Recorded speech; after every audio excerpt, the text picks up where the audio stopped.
This is Chicken Chase.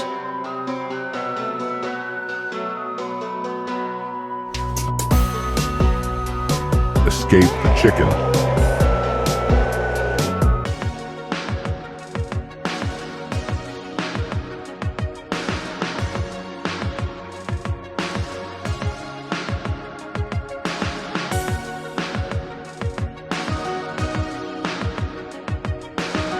This is insane!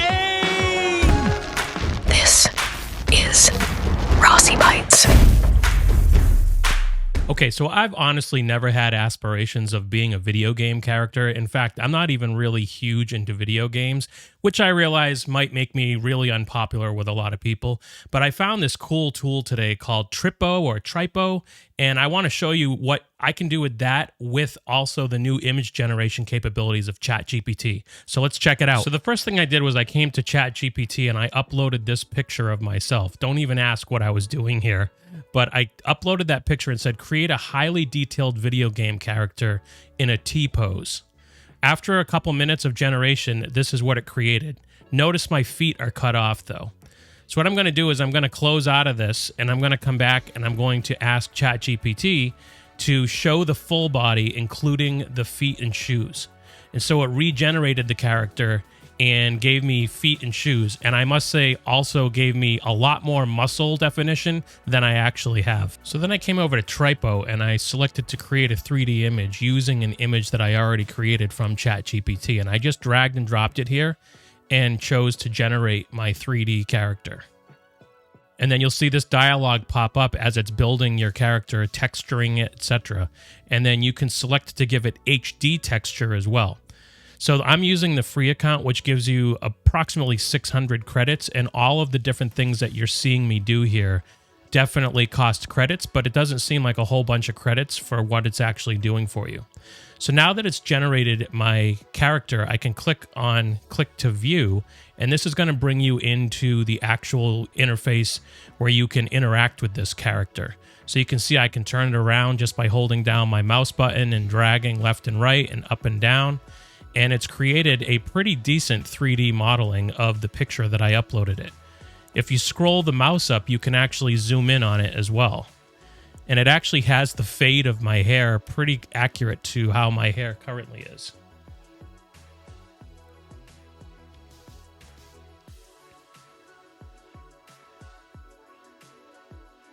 So the next thing I did was I selected to rig and animate this character, and there's a variety of different actions you can choose. So for example, walking. Now, I'm not really sure what it did with my arms, but I'm definitely jacked in this character, and I have a weird definition to my muscles, like my arms are pulling in like this. Now you can see I'm running. And as you pan the camera around with your mouse, you can actually see the character doing this action in all different angles.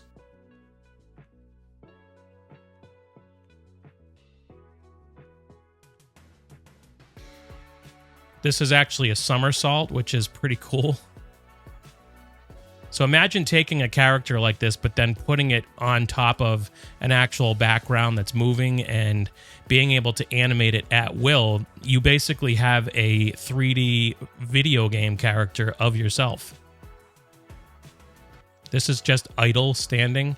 Again, I'm not sure why my arms are so close and pulled into my body like they are.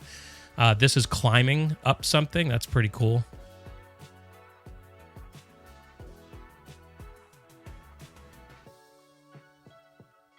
This is jumping. I definitely don't jump like this. I can assure you of that. That looks kind of goofy, actually.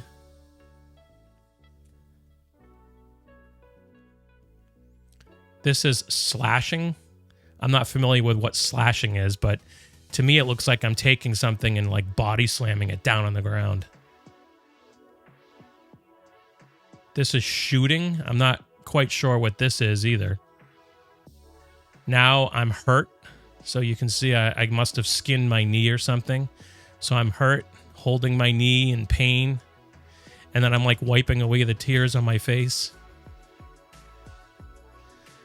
Again, it's really cool because you can actually move this around in 3D and see it at all different angles.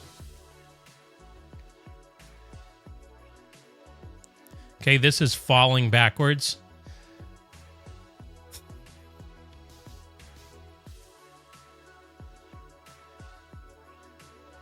That's so crazy. And this is turning around. So obviously you're in a particular stance and then you basically turn around.